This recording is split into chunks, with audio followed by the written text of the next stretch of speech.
Alright, that's the radio message done. Time to meet back up with the doctor. Can't forget this.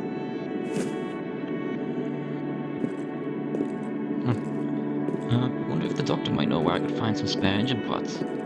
Wouldn't hurt to ask.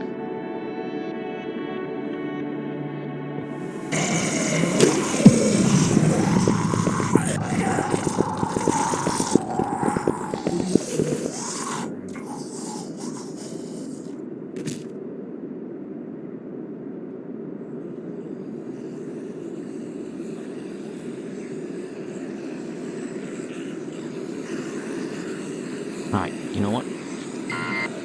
I'm not dying just after warning the entire city about a potential safe haven.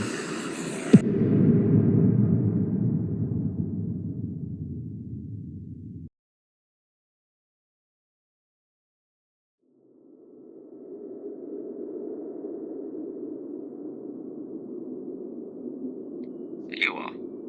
You certainly took your toe. You got any spare clothes that I can borrow?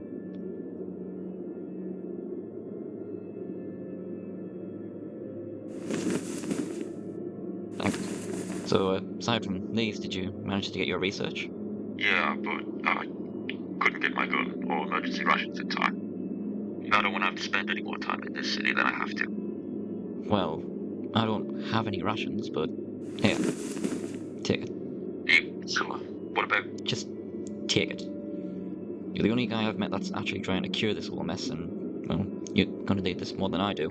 Thank you. Truly. Listen, before you go, can you tell me where I might be able to find some engine parts? I know most of the mechanic places around here have been picked clean, and all the vehicles around the city are a wreck. Engine parts. Well, you could try Newton. Newton? Yeah.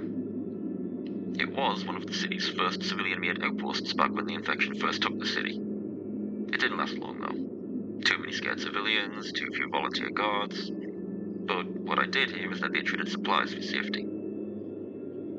Again, it didn't last long. There's probably still a lot of infected that roam the area, though. If you survive Newton, I'll probably see you at Riverside. Thanks. And, good luck.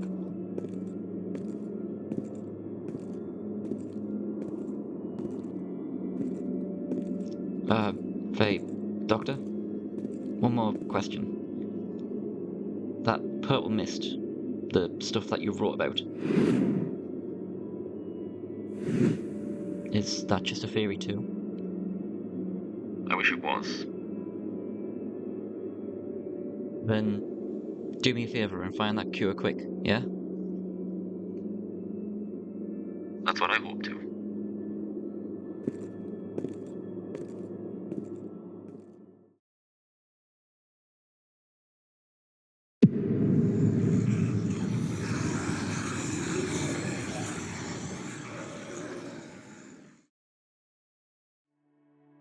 The radio is now free, and the doctor leaving the city. I had no more business hanging around the hospital. As much as I would have loved to have gathered as many supplies as I could from the hospital, that place had more infected in than it did medicine at this point, and I wasn't regretting a single second of walking away from it. Remembering what the doctor said about the Newton outpost, checking the map I saw that the outpost itself was right near the tunnel where I first entered Raven Creek City, which meant not only would I have to worry about the infected that were still inside of the outpost, but also the ones that were flooding in from the entranceway as well. Headed that way, I remembered that the day before I hid a rifle in the bed of a nearby truck. Without a rifle, and my pistol given to the doctor, I decided to take it, with the hope of finding some ammo for it later. The northern part of the city itself was, as the doctor said, groups of infected were wandering from the city centre and had begun to split off into packs. What once would have been a manageable slink through the city street had turned into checking every corner for a cluster of ever-vigilant infected. I needed to grab myself some better clothes, for the winter air, as it was now, kept getting colder as the days passed. The infected could feel it too, I think, as more and more buildings that I had once been able to use as a temporary shelter was home to a scarily evolving group of infected. As I stepped outside, sirens. As if being surrounded by infected was tough enough as it were, the purple mist was about to roll in, turning the infected more active than anyone would like. I didn't bother to look for any protective gear. After skimming through the doc's journal, I'd breathed in enough of that stuff to know that now I had become a source. There was a new type of fear rattling in my head. Since now I was technically infected, was I going to turn?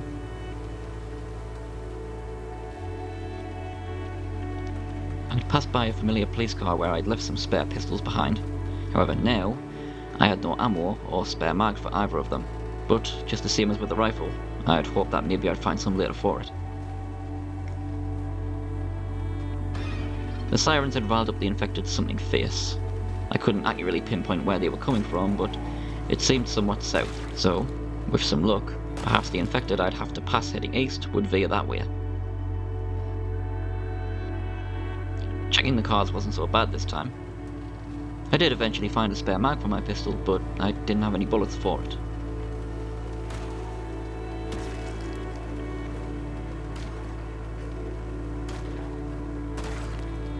The rain somewhat helped cover my movements, at least from the infected that weren't facing my direction. I did spot a seemingly untouched clothing store though. Perhaps I'd find warmer clothing in there.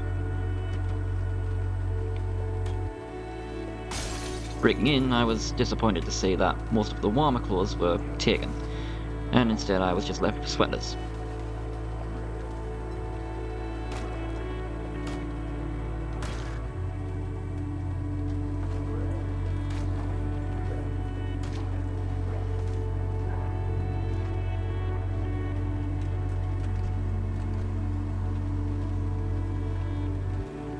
More and more infected had roamed the streets of Northern Raven Creek. It was then I remembered that near my last temporary base there was a mini-mall, and inside I remember seeing some warmer clothing. My trip to the mini-mall would have to be at full sprint, as the stuttering groan of a nearby helicopter was approaching, and as always I couldn't tell if it was friendly or not. I soon got my answer. With gunshots peppering the street behind me, I was lucky to have not been spotted by the gunman who was more preoccupied with shooting wandering infected than me. Spotting the mini-mall, I ran inside from the hovering gunman's gaze. I now had to deal with infected that had spotted my panicked sprint into the building.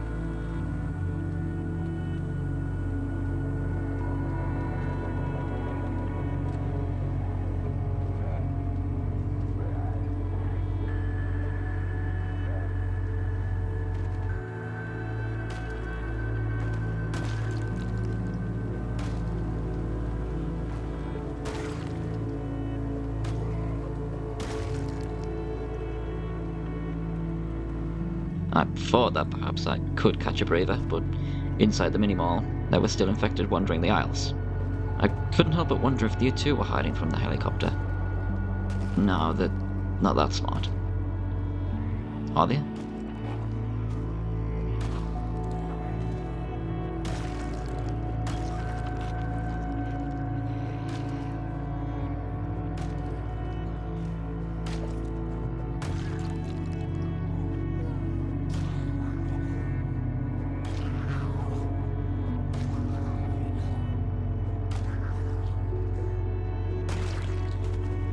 Once they were dealt with, I headed straight to the clothing store on the far left corner of the mini-mall, only having to put down a couple more infected.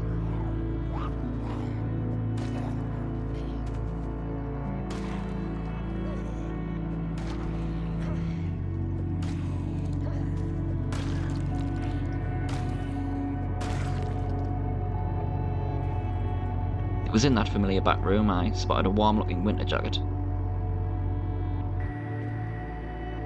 At least now my journey to Newton's was going to be a tad bit warmer.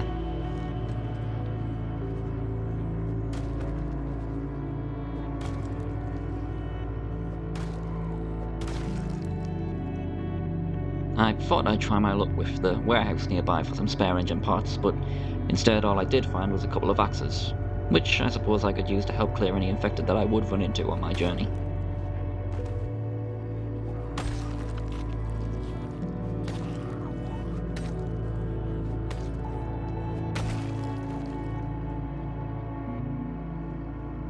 As the late evening faded, I saw what looked like a cosy-looking hotel to bunk in for the night. Not wanting to draw any more infected inside, I thought it was best to deal with any noisemakers that also wandered in.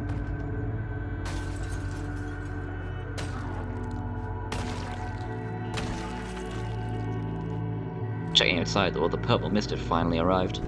It was only a matter of time before the infected would be riled up and searching for their next victim. Heading upstairs, I had to push through a couple more infected.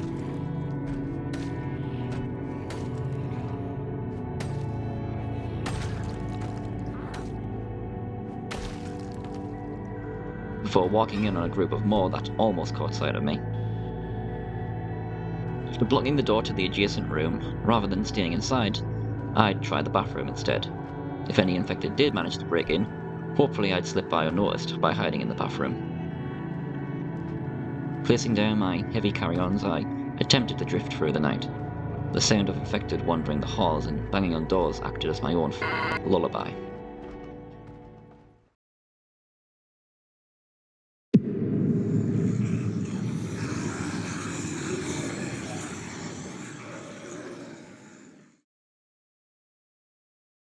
It had taken the whole night, morning, and early afternoon for the infected to leave the hotel. The mist had mostly gone, but dark clouds still loomed overhead, along with some fog.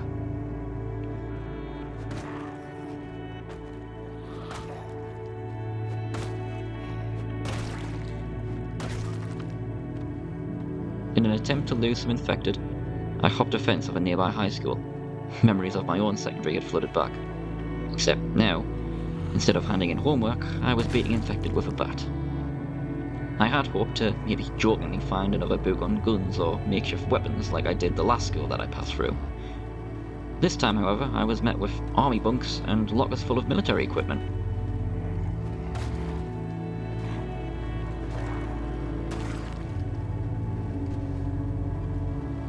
Yep, very different from my school. Why was the military here? Had I stumbled upon another civilian outpost? Checking the halls, I didn't see much of any more military occupations, so if I had to guess, maybe a squad of soldiers once bunked inside of here?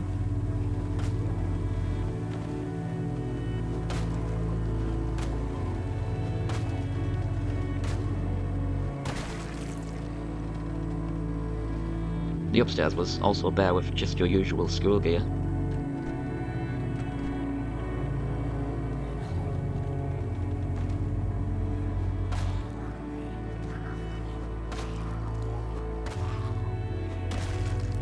With how most of today I have spent hiding from infected inside of a hotel, the late afternoon soon arrived quicker than I expected.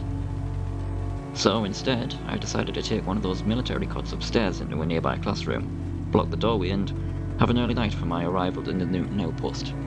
As I placed the desk in front of the door, the peaceful descent of snowfall outside had caught my eye. As I watched in chilled wonder at the sight, I soon grew anxious. This wasn't some quiet moment of peace watching the snow cake the empty streets of Raven City.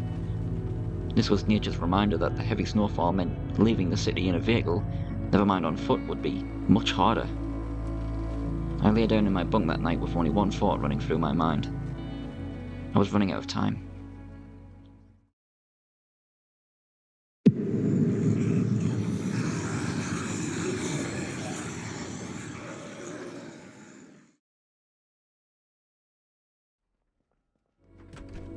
I made sure to wake up early, 9:30, just after when infected would have calmed down. Before I left, I headed back to the military lockers, grabbed a mag belt and some 45 ammo. I didn't have a gun that took 45, but perhaps Newton would. Once again, the day was covered by heavy clouds that inked the pale sky with a dark grey. The snow itself wasn't too deep, but the current snowfall wasn't exactly helping either. Inspecting a nearby patrol vehicle, I was lucky to have found another flare gun in the back. At least now, if Newton had a makeshift fence surrounding it, I could at least burn my way through, just like I did the bridge. The day continued as expected. The crunch of the snow would catch the ears of nearby infected, but because of the colder weather, they were a tad bit slower than usual. I did eventually swap my rifle for a shotgun. If I were to take on a horde inside of Newton, it would make sense to use the shotgun which I had actual ammunition for. In even better news, checking the back of a police car, I was finally able to get my hands on some 9mm ammo. At least now, one of the pistols I had would come in handy.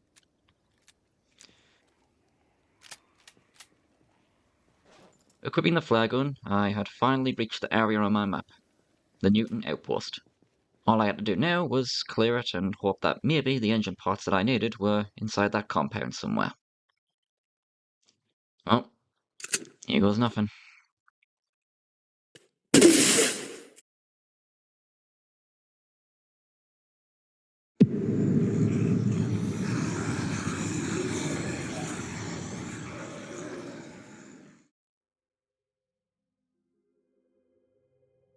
As I expected, the flare gun had drawn out more infected from the streets, as well as any that were inside of the Newton Outpost. So I hid inside an apartment close to where I had forced my way into the once machine factory gates.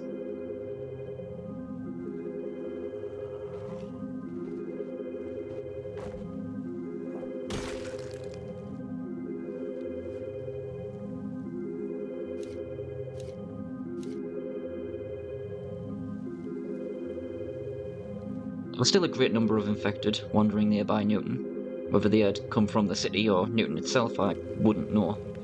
But I was able to lose them crossing some fences and passing through some alleys.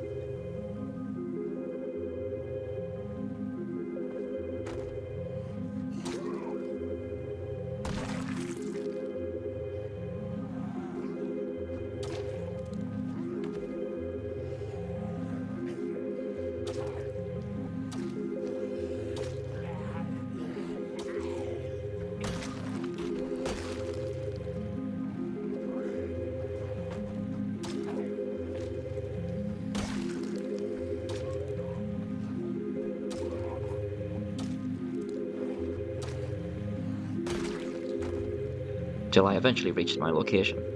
It seemed like I didn't even need to fire the flare, as just the sound of it brought the infected from inside of Newton to break down the gates and head into the city.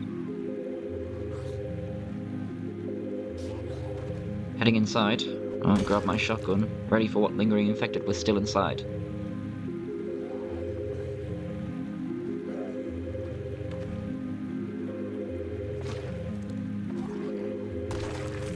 One down, I hesitantly crossed the corner, only to find nothing. Nothing but a couple more infected in a courtyard. I guess my flare might have drawn most of the infected in Newton onto the city streets. Not like I'm complaining.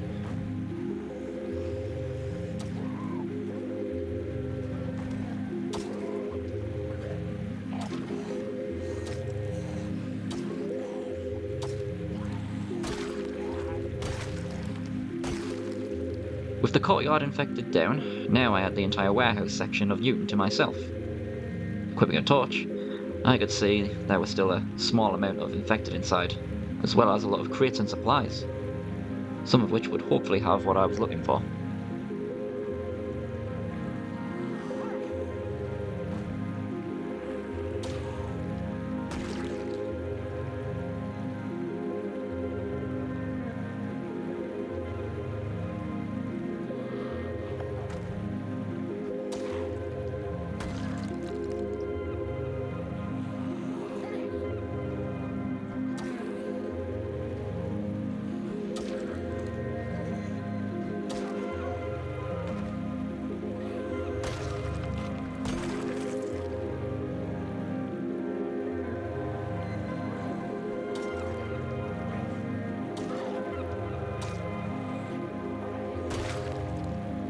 It was right about Newton.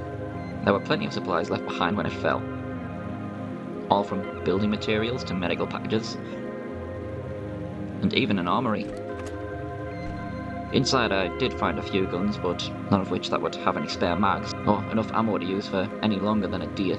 I did scrounge up whatever shotgun and 9mm ammo I could find. With the Newton warehouse cleared, it was now time to search these crates, and there was nothing. Nothing that I needed, I mean. I spent the rest of the afternoon checking all the crates at least 3 times over, and still, I couldn't find the engine parts that I needed. I won't lie and say I wasn't angry. Another day wasted. Another day further away from escaping the city. I was far too tired and depressed to check the other buildings. So, inside the warehouse, I moved a chair from one of the crates nearby and locked myself in the armory. I was safe in here at least. And I suppose there were still 2 more buildings in the outpost that I hadn't checked. That night I Pray to whoever could hear me that I'd find what I was looking for.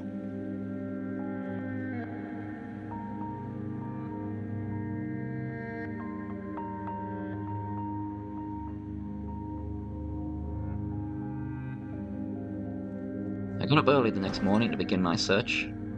The quicker I found those engine parts, the quicker I could get out of the city with Nathan.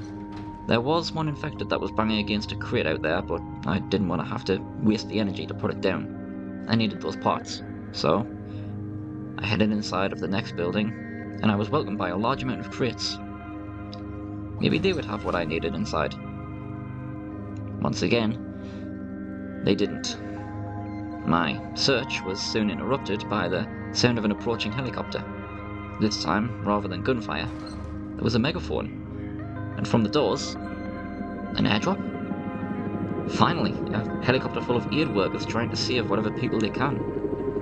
And the airdrop itself was close, but before I could even plan on heading towards it. If only I just killed that one infected that was banging against the crate. You kidding me?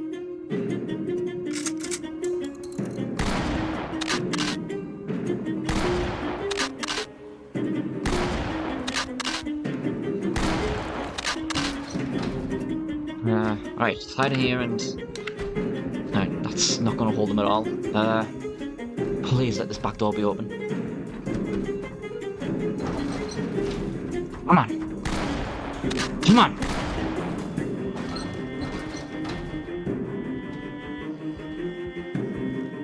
Don't have time for this.